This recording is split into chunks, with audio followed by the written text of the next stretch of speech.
یہ آیت نمبر 99 سے ہم پڑھیں گے۔ اعوذ باللہ من الشیطان الرجیم، بسم اللہ الرحمن الرحیم۔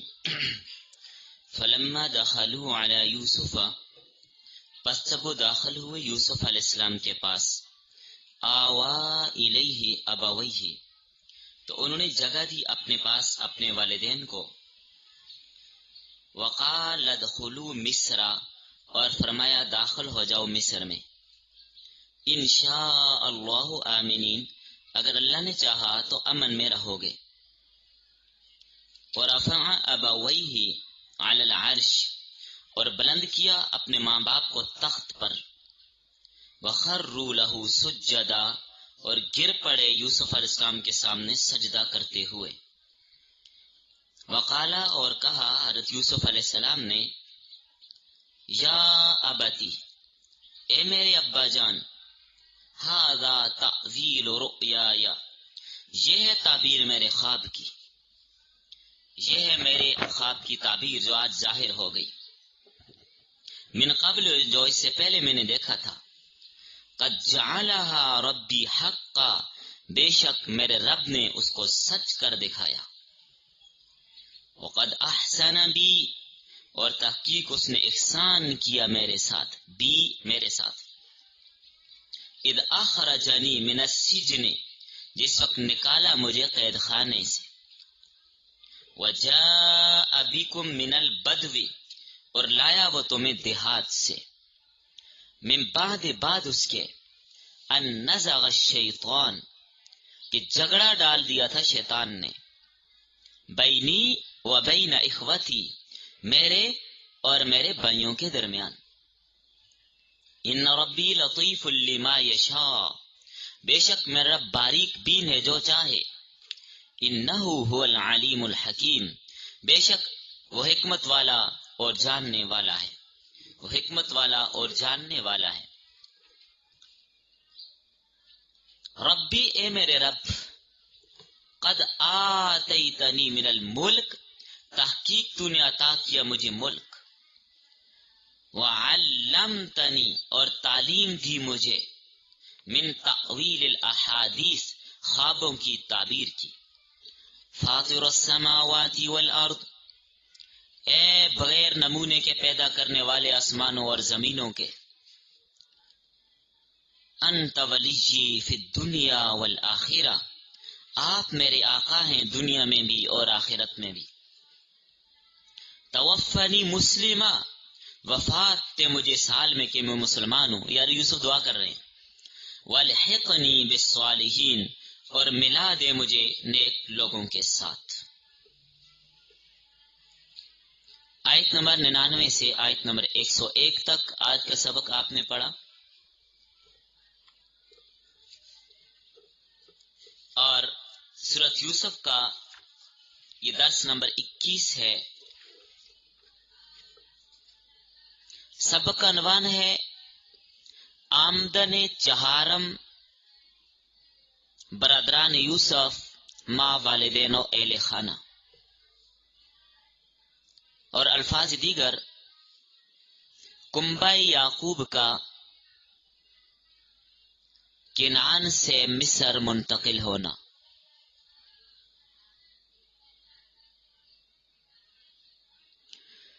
سبق کا ربط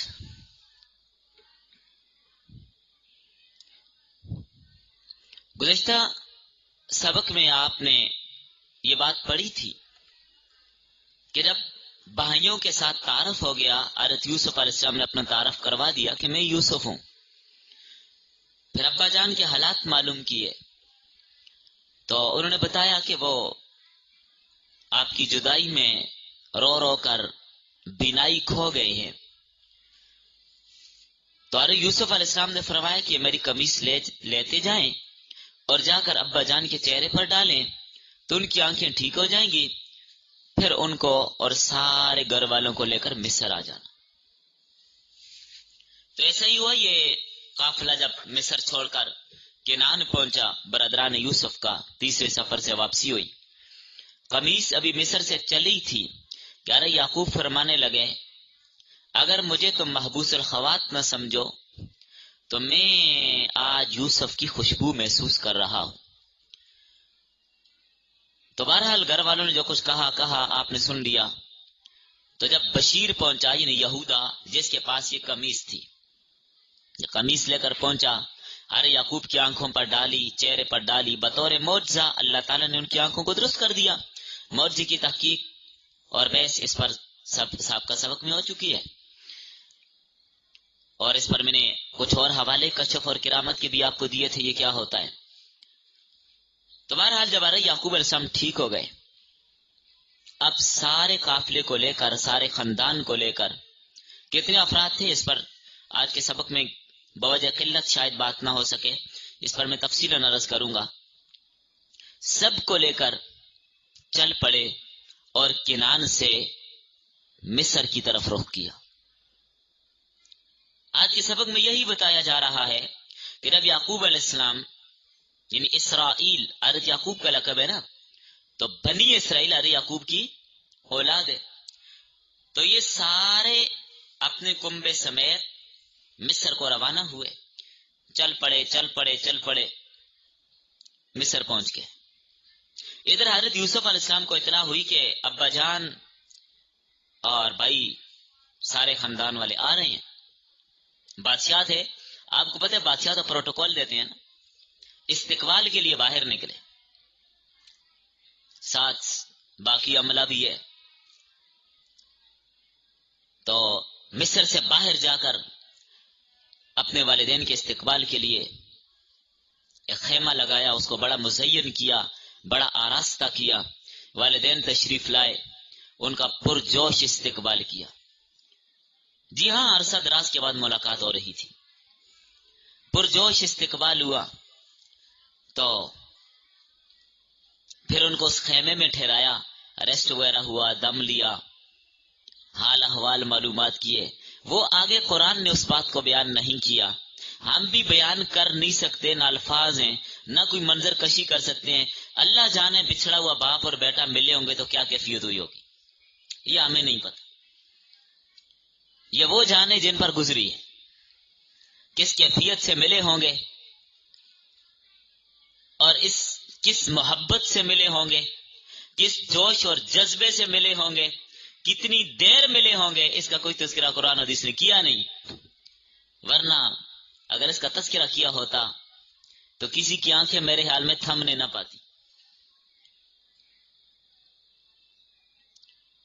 اس خیمے کے اندر ان کو ٹھہرایا. جب استقبال ملاقات سے فراغت ہوئی، سبھی کو وہاں سے امن و امان کے ساتھ اندرون مصر لایا گیا. چونکہ اب یہ سارا علاقہ آگے یوسف علیہ السلام کا علاقہ تھا، وہ بادشاہ ہیں، اس کے مصر کے بادشاہ ہیں. فرمایا امن و امان کے ساتھ مصر میں داخل ہو جائیے. بڑی شان و شوکت والا منظر تھا، بڑی شان و شوکت والا منظر تھا کہ جب ایک بادشاہ ہے، اس کے والدین آ رہے ہیں، اور 40 سال، یہ ایک قول کے مطابق 23 سال، ایک قول کے مطابق 80 سال، اتنا بیچ میں گیپ ہے، یہ ملاقات ہو رہی ہے. تو کس شاہانہ انداز سے اور کتنی شان و شوکت والے منظر کے ساتھ، کتنا روح پرور منظر ہوگا کہ جب یوسف علیہ السلام ان کو لے کر مصر میں داخل ہوئے، پھر ان کو تخت پر بٹھایا، اپنے والدین کی تعظیم کی، عزت دی، انہیں ادب کیا، ان کا احترام کیا ان کا. تو یہ ہے والدین کا ادب، عزت اور احترام. آج کل اولاد اگر کسی عہدے پر چلی جائے، ایسے بہت سارے واقعات سامنے آئے. ہمارے علاقے میں ایک واقعہ ہوا. واقعہ یہ ہوا کہ بیٹا کسی سرکاری ملازمت میں بڑے عہدے پہ لگ گیا. کافی دن ہوئے، باپ سے ملاقات کے لیے نہ آیا. باپ پوچھتے پچھاتے دفتر پہنچ گیا. تو دفتر میں اس کے دائیں بائیں اس کے نائب قاصد اور دوسرے تیسرے تھے. تو باپ بیچارہ بوڑھا آدمی تھا، بزرگ آدمی تھا، وہی دیہات کا ماحول، پرانے میلے کچیلے کپڑے، آسا ٹیکتے ہوئے دفتر جا پہنچا. دفتر میں جا کر کہا جی میں نے فلاں آدمی سے، فلاں صاحب سے ملنا ہے. ان کا جی وہ ان کا کمرہ ہے، جا کر ملے. پھر اب کرسی پہ بیٹھا ہوا تھا، اٹھا بھی نہیں باپ کو ملنے کے لیے. بیٹھے بیٹھے ایک ہاتھ آگے کیا، اجنبیوں کی طرح سلام کیا. ابا جان بیٹھے تو یہ تو بڑا شرمندہ ہو گیا کہ میرا باپ یہاں پر کیوں آ گیا، میری تو بےعزتی ہو جائے گی کہ میں اتنا بابو بنا ہوا ہوں اور ابا جان پرانے کپڑوں میں کیسے آ گئے. لیکن اس بدبخت کو یہ یاد نہیں کہ ابا جان نے خود پرانے کپڑے پہن کے تجھے پڑھایا تھا، وہ بات بھول گیا. تو اپنی اس نے اس میں تحقیر محسوس کی کہ لوگ سمجھیں گے کہ یہ کیسا اور اس کا باپ کیسے. تو وہ جو دائیں بائیں جو دوسرے آفیسر وغیرہ بیٹھے تھے ان کو اور اپنے ملازموں کو کہنے لگا یہ ہمارے گھر کے ملازم ہیں تو ذرا کوئی چائے پانی پلا دو انہیں. باپ نے کہا صبر کر، جو ڈنڈا تھا نا اسی کے ساتھ اس کی پٹائی شروع کی. کہا شرم نہیں آتی تجھے، میں تیرا ملازم ہوں، تیرا باپ ہوں. تو ایسے کئی سارے واقعات سامنے آئے. پھر اب عہدہ مل جاتا ہے، کرسی پہ چلے جاتے ہیں، ماں باپ کو پوچھتے بھی نہیں ہیں. پھر وہ بھول جاتے ہیں کہ بچپن میں ماں باپ نے جو اپنے کندھوں پر ہمارے بیگ رکھ رکھ کے ہمیں اسکول پہنچایا تھا، خود کچھ بھی نہ کھا کر ہمیں کھلایا تھا، بھوکے پیاسے رہ کر ہماری فیسیں دی تھی، آج ہم عہدے پر پہنچ گئے تو کیا ماں باپ تمہارے ملازم بن گئے یا ان کا درجہ ختم ہو گیا؟ اگر تو عہدے پر ہے، کسی سکیل پر پہنچ گئے، اصل محنت پیچھے تیرے ماں باپ کی ہے. اس بات کو مت بلائیے. جس نے خود دھوپیں برداشت کر کے، سردیاں برداشت کر کے، فاقے کر کے تجھے اس مقام پر پہنچایا، آج تو اس کو ملازم کا درجہ بھی نہیں دیتا. یہ سب سے بڑی بدتمیزی ہے. لیکن حضرت یوسف تو اللہ کے پیغمبر تھے. یہ نہیں کہ میں بادشاہ ہوں تو ان کو نیچے، نہیں، تخت پر بٹھایا اپنے ماں باپ کو. آپ نے ترجمہ پڑھ لیا آیات میں، اپنے ماں باپ کو تخت پر بٹھایا، تخت شاہی پر جلوہ فروز ہوئے، تخت شاہی پر، اور ان کو حکم دے کر ان کو اپنے تخت پر بٹھایا کہ آپ اس تخت پر بیٹھیے. وَرَفَعَ أَبَوَيْهِ عَلَى الْعَرْشِ. تو جب عرش پر بیٹھے، عجیب شان و شوکت والا منظر تھا. جب حضرت یوسف کی عظمت، ان کی شان، ان کی یہ جلالت، ان کی بادشاہت، ان کی سلطنت، ان کا عہدہ اور ان کا رعب دیکھ کر سب بڑے متاثر ہوئے. یہ چیزیں سب پر غالب آ گئی، سارے ہی سجدے میں گر گئے، سب کے سب سجدے میں گر گئے. بھائی بھی اور وہ جو 11 ستارے تھے وہ بھی، اور چاند اور سورج بھی، ماں اور باپ، سب سجدے میں گر گئے. ابوین ذکر کیا یہاں پر، ورفع ابویہ. تو اب دیکھیے یہ ابوین ماں اور باپ، دو قول ہیں. ایک قول یہ کہ حضرت یوسف کی والدہ تو پہلے فوت ہو گئی تھی. حضرت یوسف کی والدہ تو ماں باپ کو بٹھایا، کیا مطلب ہے؟ تو مفسرین فرماتے ہیں ان کی خالہ تھی لیا. کیا نام تھا؟ یہ دو بہنیں تھی نا، راحیل اور لیا. راحیل حضرت یوسف کی والدہ تھی اور لیا حضرت یوسف کی خالہ تھی. تو یہ لیا تھی جو یعقوب کی بیوی بھی تھی اور ساتھ یوسف علیہ السلام کی خالہ بھی لگتی تھی. تو سوتیلی والدہ ہیں تو ہیں تو والدہ ہے نا، اور دوسرے اعتبار سے خالہ بھی بمنزلہ ماں ہوتی ہے، اور باپ کی بیوی ہے تو بھی ماں ہے، یہ مراد ہے. اور دوسرا قول ابن جریر طبری کا ہے کہ یوسف علیہ السلام کی حقیقی والدہ ہی تھی، وہ فوت نہیں ہوئی تھی. باقی حقیقت اللہ تعالیٰ جانتے ہیں، واللہ تعالیٰ عالم بے مرادی. اور بحث کرنے کی کوئی ضرورت نہیں ہے. اس پر آپ کو تورات کے حوالے سے بھی پہلے میں نے لکھوا دیا ہے کہ جب بنیامین پیدا ہوئے تو اس کے بعد حضرت یوسف کی والدہ فوت ہو گئی تھی. باقی حقیقت اللہ تعالیٰ جانتے ہیں کہ کیا تھا، صرف مفسرین کی آراء ہیں. میں نے دونوں رائیں آپ کے سامنے رکھ دی. اب اگلا سوال آپ کے ذہن میں اٹھ رہا ہوگا، کون سا؟ یہ سارے کے سارے حضرت یوسف کو سجدے میں گر گئے. وَخَرُّوا لَهُ سُجَّدًا. سب نے حضرت یوسف کو کیا کیا؟ سجدہ کیا. تو بھائی غیر اللہ کو سجدہ کرنا تو جائز نہیں ہے. کیوں سجدہ کیا؟ غیر اللہ کو سجدہ کرنا حرام ہے، اور اگر سجدہ عبادت کا ہو تو شرک ہے، کفر ہے، اور تعظیم کے لیے ہو تب بھی حرام ہے۔ غیر اللہ کو سجدے کی اجازت نہیں ہے۔ جواب: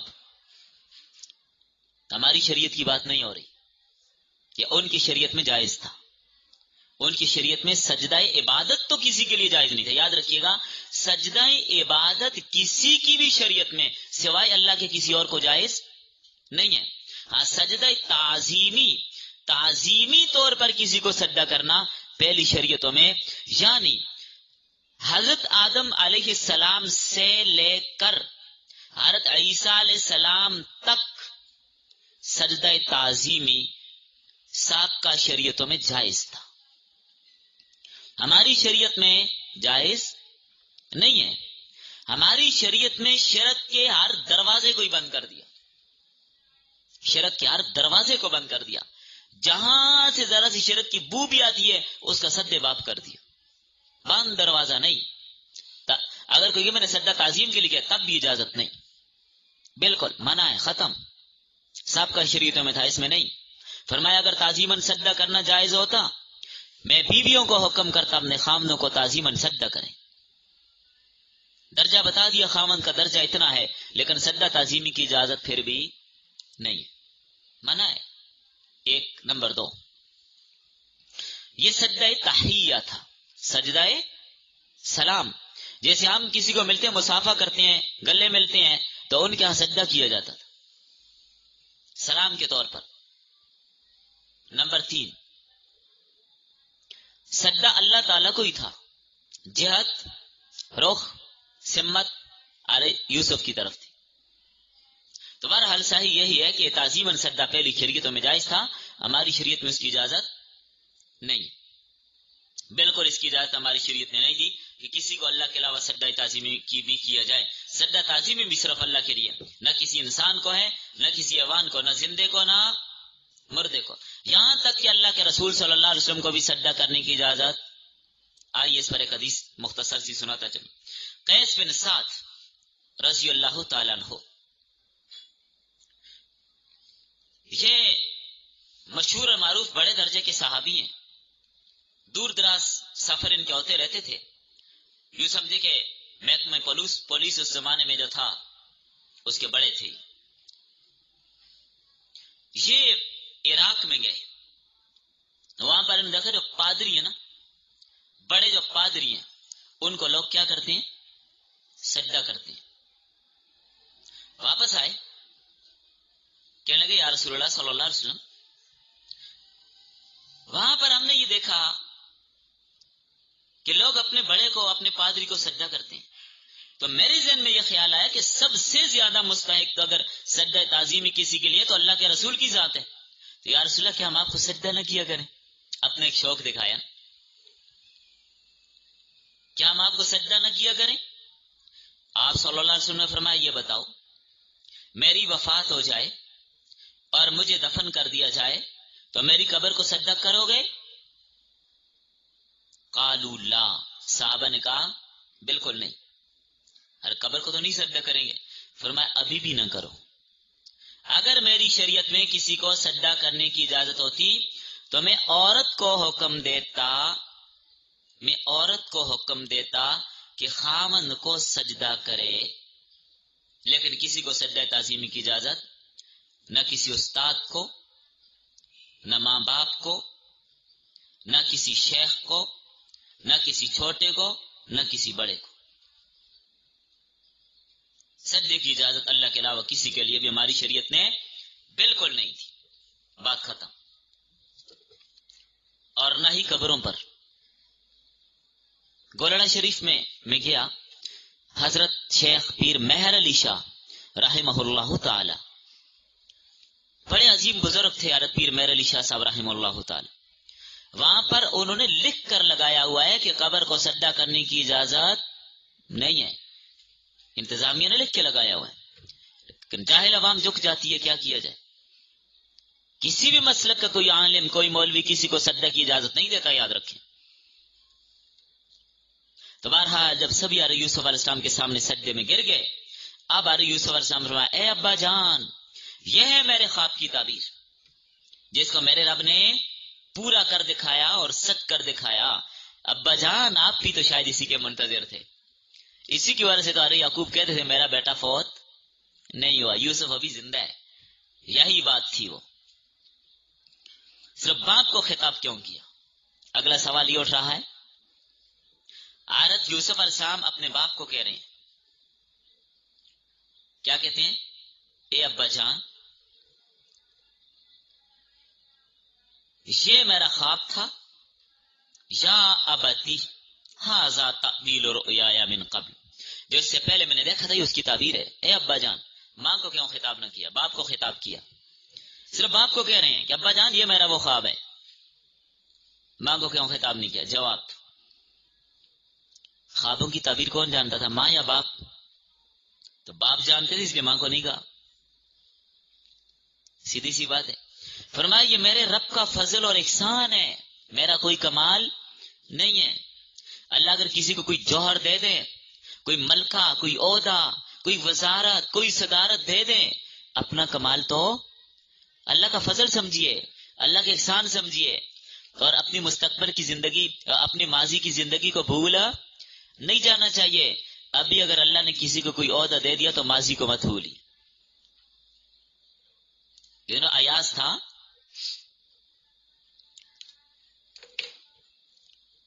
تو سلطان محمود نے اس کو اپنا ملازم رکھ لیا، اور بڑا ہوشیار تھا، بڑا ہوشیار تھا ایاز، بڑا صاحب بصیرت تھا۔ محمود مشورے اس سے لیتا تھا، حالانکہ عمر میں سب سے چھوٹا تھا، لڑکا تھا، غلام تھا، لیکن مشورے اس سے لیتا تھا محمود۔ باقی وہ ذرا اس کے ساتھ بڑے جلتے تھے کہ ہم بڑے عہدے والے، پرانے، اتنے ہمیں زمانہ گزر گیا یہاں پہ، لیکن مشورہ کرتے ہیں تو محمود اس سے کرتے ہیں، اپنے ساتھ اس کو بٹھاتے ہیں، اپنے ساتھ اس کو لے جاتے۔ کیا بات ہے، کوئی نہ کوئی موقع سے جانے نہیں دیتے تھے، کہیں نہ کہیں ایاز کی شکایت کرنی ہے تو کر جاتے، لیکن پھر خود ہی شرمندگی اٹھانی پڑتی۔ ایاز نے ایک الماری بادشاہ کے دربار میں اپنے لیے الگ لی ہوئی تھی، اس کو تالا لگا کے چابیاں اپنے پاس رکھی ہوئی تھی۔ روزانہ صبح ایاز جا کر اس الماری کو کھول کے دیکھتا، سب سے پہلے تھوڑی دیر دیکھ دکھ کے کسی کو پاس نہیں آنے دیتا، پھر تالا لگا کے چلا جاتا۔ باقی وزراء نے دیکھا، انہوں نے کہا کہ لگتا یہ ہے کہ اس نے کچھ خزانے چرا کر یہاں پہ چھپائے ہوئے ہیں، کسی اور کو قریب جو نہیں آنے دیتا۔ شکایت ہو گئی، بادشاہ کو بتا دیا کہ ایاز کے پاس ایک خاص الماری ہے جس کو کسی کو دیکھنے بھی نہیں دیتا، پاس بھی نہیں آنے دیتا، روزانہ دیکھ کر بند کر کے چلا جاتا۔ روزانہ دیکھتا ہوگا نا بیچ سے کوئی خزانہ کسی نے نکالا تو نہیں ہے۔ بادشاہ نے ایاز کو بلایا، جی بادشاہ سلامت، آپ نے بلایا؟ جی بالکل بلایا۔ ایاز آپ نے کوئی خاص الماری الگ سے رکھی ہے؟ جی بالکل رکھی ہے۔ اس کی چابیاں میرے پاس ہیں، تالا لگا ہوا ہے؟ جی تالا لگا ہوا ہے۔ اوروں کو دیکھنے دیتے ہو؟ نہیں بالکل نہیں، کسی کو اجازت نہیں اس کو دیکھنے کی۔ کیوں؟ بادشاہ سلامت یہ راز کی بات ہے۔ بادشاہ نے کہا چابیاں مجھے دو۔ بادشاہ کو بھی پتا تھا کہ ایاز خیانت والا بندہ تو ہے نہیں، کیا راز ہے یہ؟ اب بادشاہ کو حکم تھا، آقا ہے، چابیاں دے دی۔ پولیس بھیجی، وزراء بھیجے، جاؤ ایاز کی الماری کھولو، تلاش کرو، جتنا کچھ ہے سارا لے آؤ۔ الماری کھولی، سب کچھ جمع کیا، لا کر بادشاہ کے سامنے حاضر کیا۔ بادشاہ نے دیکھا دو چیزیں تھیں۔ کتنا خزانہ تھا؟ آپ ہی سوچ رہے ہیں کوئی ہیرو اور جواہرات ہوں گے۔ دو چیزیں تھیں، ایک انتہائی پرانے جوتے جو آپ کو ڈھیر پر پڑے نظر آئیں، پرانے پھٹے ہوئے، وہ جب پہلے زمانے میں موچی بناتے تھے چمڑے کے، شاید اس طرح کوئی پھٹے پرانے جوتے تھے، پرانے۔ ایک نمبر دو، ایک کپڑوں کا جوڑا تھا، وہ بھی انتہائی بوسیدہ، پھٹا پرانا، پیبند لگے ہوئے، میلا۔ دو چیزیں تھیں، بس لا کر رکھ دی۔ بادشاہ بھی حیران، درباری بھی حیران، وزراء بھی بڑے حیران کہ جی ہمارے تو راتوں پہ پانی پھر گیا، عام تو سمجھے کوئی ہیرے جواہرات، کوئی سونا چاندی خزانہ جمع کیا ہوا ہے ایاز نے، ذرا اس کی ہم پٹائی کروائیں، اس کو در پر کروائیں، جیل کروا دیں، کام تو خراب ہو گیا۔ بادشاہ حیران ہو کر ایاز سے پوچھنے لگا، ایاز یہ چیزیں تو ڈیر پر پھینکنے کی ہیں، ان کو آپ نے سنبھال کے رکھا اور وہ بھی تالے میں، اور دیکھنے بھی کسی کو نہیں دیتے، یہ کیا ہے؟ ایاز کی آنکھوں سے آنسو آئے، کہنے لگا بادشاہ سلامت، بات تو آپ کی ٹھیک ہے کہ چیزیں ڈہر پر پھینکنے والی ہیں، لیکن ایاز روزانہ جا کر ان کو دیکھتا ہے۔ ایاز جب تو بادشاہ کے دربار میں آیا تھا تو تیری حالت یہ والی تھی، یہ جوتے اور یہ کپڑے پہن کے آیا تھا، آج اگر بادشاہ کے محل میں بڑھ پل رہا ہے اور پرورش کر رہا ہے نعمتوں میں، تو اپنی ماضی کو بھول نہ جانا، یہی تیرا ماضی ہے۔ تو اس لیے اگر کسی کو عہدہ مل گیا تو ماضی مت بھولیے۔ فرمایا یہ میرے رب کا احسان ہے، اس نے مجھے مرتبہ دیا ہے، اور آپ کو ابا جان اور اے میرے بھائیوں اور سارے خاندان والوں، آپ کو دیہات سے اٹھا کر شہر میں لے آیا، یہ بھی کس کے احسان؟ اللہ کے احسان۔ مدتوں بعد ملاقات کروا دی تو دیہات کی زندگی چھوڑوا کر آپ کو شہر لے آیا۔ دیہات کی زندگی ذرا مشقتوں والی ہوتی ہے نا، مشکل ہوتی ہے، سہولیات نہیں ہوتی، پڑھائی کے نظام کم ہوتا ہے، اسپتال کم ہوتے ہیں، بہت ساری اور بھی ایسی چیزیں ہوتی ہیں۔ اس لیے روایات میں آتا ہے کہ جس نے دیہات کی زندگی اختیار کی اس نے اپنے ساتھ جفا کی۔ آج کل تو چلے دیہات بھی کوئی اس طرح کا مسئلہ نہیں ہے، ہر دیہات میں بھی سہولیات ہو گئی ہیں، لیکن پہلے تو دیہاتوں میں بڑی مشقتیں اور مشکلات ہوتی تھی۔ بندہ بیمار ہو جائے تو 2 دن بعد ہی اسپتال جانا پڑتا تھا، اتنے دور دور راستے، پہاڑی راستے، تو مشکل کام۔ تو وہ ایک طالب علم کہنے لگے کہ استاد صاحب یہ حدیث آپ پڑھا رہے ہیں مجھے تو سمجھ نہیں آ رہی کہ جس نے دیہات کی زندگی اختیار کی اس نے جفا کی۔ بھئی دیہات میں تو بڑا پرسکون ماحول ہوتا ہے، خوشگوار زندگی ہوتی ہے، لمبے لمبے کھیت، واک کرو، سیر کرو، زبردست قسم کی آب و ہوا، تازہ سبزیاں، تازہ پھل، لوگ ایک دوسرے کے ساتھ گھل مل کے رہتے ہیں جیسے سارے ایک گھر کے ہوتے ہیں۔ یہ کیا بات ہے؟ یہ حدیث مجھے سمجھ نہیں آتی۔ بہرحال استاد نے کافی سمجھایا، سمجھ پھر بھی پڑھا، فارغ ہو گئے، فارغ التحصیل ہوئے، دستار بندی ہو گئی، جا کر پڑھانا شروع کیا، پڑھانے لگ گئے، تنخواہ لگ گئی، تنخواہ کچھ کھاتے کچھ رکھتے تھے، کچھ کھاتے کچھ رکھتے تھے، جمع کرتے رہے جمع کرتے رہے جمع کرتے رہے، کئی سال گزرے، اندازہ ہو گیا کہ اب میرے پاس اتنے پیسے ہیں کہ میں حج کر سکتا ہوں۔ تو پیسے لے کر شہر گئے حج کے لیے، پیسے جمع کروانے کے لیے، کافی سارے پیسے تھیلا کھول کے سامنے ٹیبل پہ رکھا، پیسے گنو بھائی کتنے میں حج کے لیے جانے ہیں، حج کے لیے درخواست دے رہا ہوں۔ اور بندے پیسوں کو بھی دیکھیں، مولوی صاحب کا چہرہ بھی دیکھیں، کہنے لگا حضرت خیریت تو ہے، یہ پیسے تو آج سے اتنے سال پہلے کرنسی تبدیل ہو گئی ہے، یہ جمع کرتے رہے تھے نا، یہ کرنسی تبدیل ہو گئی، آپ کو نہیں پتا؟ کہنے لگا مجھے تو نہیں پتا۔ کہتے ہیں آپ مجھے وہ حدیث سمجھ آ گئی ہے، کہتے ہیں دیہات کی زندگی اختیار کی، اپنے ساتھ جفا کی، سمجھ آ گئی نا حدیث، کرنسی چینج ہو گئی پتہ ہی نہیں چلا، سارے پیسے ضائع۔ تو بہرحال فرمانے لگے اللہ آپ کو دیہات سے شہر میں لے آیا، اور پھر اگلی بات فرمائی، شیطان نے میرے اور بھائیوں کے درمیان اختلاف ڈال دیا تھا، شیطان اگر یہ نہ کرتا تو میرے بھائی ایسا کبھی میرے ساتھ اندازہ لگا لیجیے حضرت یوسف علیہ السلام کتنے حلم والے آدمی ہیں، کتنے صبر والے اور کتنے اعلیٰ اخلاق والے کہ اپنے بھائیوں کو شرمندگی سے اب بھی بچا رہے ہیں۔ کہ لگے یہ شیطان نے سارا کچھ کیا، میرے بھائیوں کا کوئی قصور نہیں ہے، بھائیوں کو شرمندگی سے کیسے بچا رہے، اعلیٰ اخلاق۔ اور پھر اگلی بات آپ نے یہاں پر ترجمے پڑھ لی ہے کہ حضرت یوسف علیہ السلام اگلی کس بات کا اللہ کا شکر ادا کرتے ہیں، اذ اخرجنی من السجن، کہ یہ بھی اللہ کا فضل ہے کہ اس نے مجھے جیل سے، کنویں کا ذکر کیا، کوئی تذکرہ کنویں کا نہیں کیا، کوئی تذکرہ نہیں کیا تاکہ میرے بھائی شرمندہ ہی نہ ہو، اور بھائیوں کو معذور قرار دے دیا۔ اللہ تعالیٰ علم اور حکمت والا ہے، جو چاہتا ہے کرتا ہے، اور بہت ہی عمدہ تدبیر کرنے والا ہے۔ یہ اللہ تعالیٰ کی سب حکمت اور اس کی مصلحت تھی۔ اب حضرت یعقوب علیہ السلام اور ان کا کنبہ کنعان سے، شام سے مصر منتقل ہو گئے، اور کمال عیش و عشرت کے ساتھ زندگی بسر کرنے لگے۔ تقریباً اس کے بعد حضرت یعقوب علیہ السلام 24 سال بقول امام قرطبی زندہ رہے، یعنی 24 سال حضرت یعقوب کہاں رہے؟ مصر میں. جب ارے یعقوب علیہ السلام کی وفات کا وقت آیا تو یوسف علیہ السلام کو وصیت کی کہ میرے جسد اطہر کو انبیاء کی سرزمین شام منتقل کر دینا اور ابا جان حضرت اسحاق علیہ السلام کی قبر کے پاس مجھے دفن کر دینا. تو جب حضرت یعقوب علیہ السلام کی وفات ہو گئی، حضرت یوسف علیہ السلام نے بمطابق وصیت ساج کا تابوت بنوایا اور جسد اطہر کو اس میں رکھا اور شام لے گئے. پھر وہاں جب پہنچے، اتفاق کی بات دیکھیے، حضرت یعقوب علیہ السلام کے دوسرے بھائی یعنی حضرت اسحاق علیہ السلام کے جو دوسرے بیٹے تھے، مولانا ادریس کاندھلوی رحمہ اللہ اور تفسیر قرطبی نے لکھا ہے کہ اسی دن ان کا بھی انتقال ہو گیا تھا.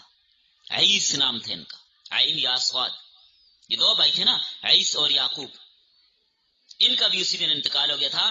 اور مزے کی بات یہ بتاؤں کہ تفسیر قرطبی نے یہ بات بھی لکھی ہے کہ یہ دونوں پیدا بھی ایک دن ہوئے تھے اور انتقال بھی ایک ہی دن ہوا. ان دونوں بھائیوں کی تدفین ہوئی، اپنے والد کی بھی تدفین کی، چچا کی بھی تدفین کی. تو تقریباً 147 سال دونوں نے عمر پائی تھی. تاریخی روایت میں کوئی پکی بات نہیں ہے. تو ان کی تدفین کے بعد حضرت یوسف مصر واپس آ گئے. حضرت یوسف علیہ السلام والد کی وفات کے بعد ایک قول کے مطابق 23 سال 23 زندہ رہے. پھر اس کے بعد حضرت یوسف علیہ السلام اللہ تعالیٰ سے دعا کرتے تھے، اے اللہ تو نے مجھے ظاہری اور باطنی نعمتوں سے نوازا ہے. حکومت تو نے مجھے دی، سلطنت تو نے مجھے دی، علم اور حکمت تو نے مجھے عطا کیا، علم تعبیر تو نے مجھے دیا، میرا کارساز بھی تو ہے. جس طرح میری دنیا تو نے بہتر اور درست کیا، میری آخرت کو بھی بہتر اور درست بنانا. جب موت آئے تو اطاعت اور فرما برداری کی حالت میں آئے اور نیک بختوں کے ساتھ مجھے ملا دینا، نیک بختوں کے ساتھ مجھے ملا دینا. اب یہاں پر ایک اعتراض ہوگا کہ حضرت یوسف علیہ السلام دعا کرتے ہیں، حضرت یوسف علیہ السلام دعا کرتے ہیں توفنی مسلما والحقنی بالصالحین، تو موت کی دعا کرنا تو جائز ہی نہیں ہے نا؟ موت کی تمنا کرنا ہے جائز نہیں؟ شاید اللہ زیادہ زندگی دیں اور نیکیاں کریں، آپ اور دین کا کام کریں. ابھی 50 سال عمر ہوئی ہے اور عمر کی برکت مانیں گے، 70 سال ہو جائے تو 20 سال مزید رہیں گے. 20 سال میں آپ 20 عمریں اور کر لیں، 20 رمضان کے روزے اور رکھ لیں گے اور 20 سال کی فرائض نماز بڑھتی جائیں گی تو نیکیاں بڑھتی جائیں گی نا، تو مزید اجر و ثواب اور مزید جنت میں درجے ملیں گے. اس لیے موت کی دعا کرنے کی اجازت بالکل نہیں ہے. نہ کسی مرد کو نہ کسی عورت کو کہ تمنا کرے اللہ مجھے موت دے، بالکل اجازت نہیں، منع ہے. تو حضرت یوسف نے کیا دعا کی؟ سوال یہ ہے، جواب،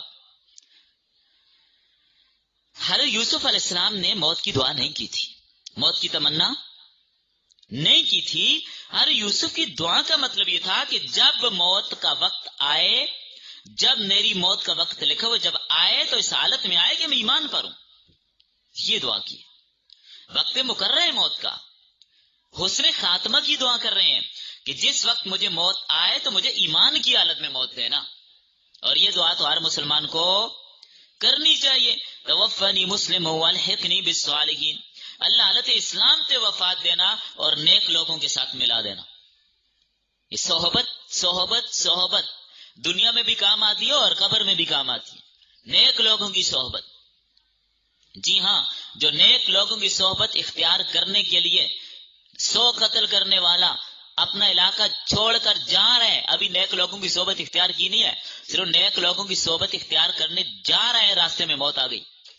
جنت والے فرشتے بھی آ گئے، جہنم لے جانے والے فرشتے بھی، آپس میں لڑائی ہو گئی. طے یہ ہوا کہ زمین ناپو، جس طرف زمین کم ادھر لے جانا. تو نیک لوگوں کی بستی کی طرف سے زمین ایک بارش کم نکلی، تقریباً ادھر لے جایا گیا، جنت میں لے جایا گیا. تو ابھی صحبت اختیار کرنے جا رہا تھا، کی بھی نہیں. تو اس سے آپ خود اندازہ لگا لیجئے نیک مجلس میں جانا، نیک لوگوں کی صحبت اختیار کرنا اللہ کو کتنا پسند ہے. تو یہ تو ہر وقت کرنی چاہیے. تو اپنی دعاؤں کا حصہ بنائیے. استقامت کی دعا ہے، اللہ موت آئے تو اسلام پہ آئے، موت آئے تو حالت ایمان میں آئے. امام راضی فرماتے میں اکثر یہی دعا مانگتا رہتا ہوں، توفنی مسلما والحقنی بالصالحین. اس کا یہ مطلب نہیں کہ اللہ مجھے ابھی موت دے دے، یہ مطلب ہرگز یہ مطلب ہے کہ جس وقت موت تو سب کو آنی ہے نا، تو جس وقت آئے تو اس حالت میں آئے کہ میں مسلمان مروں. حضرت یوسف علیہ السلام نے بھی وصیت فرمائی کہ جب میری وفات ہو جائے تو میرا تابوت بھی اپنے ساتھ لے جاتے جانا. تدفین تو مصر میں ہی ہونی تھی، لیکن ایک وقت آئے گا، اور یوسف کو شاید بزر وحی معلوم ہوا ہوگا، ایک وقت آئے گا جب مصر سے واپسی اپنے علاقے کی ہوگی. اور وہ وقت کب آیا؟ وہ وقت کب آیا؟ حضرت موسیٰ علیہ السلام کے زمانے میں فرعون کے مظالم سے حضرت موسیٰ بنی اسرائیل کو لے کر نکلے نا.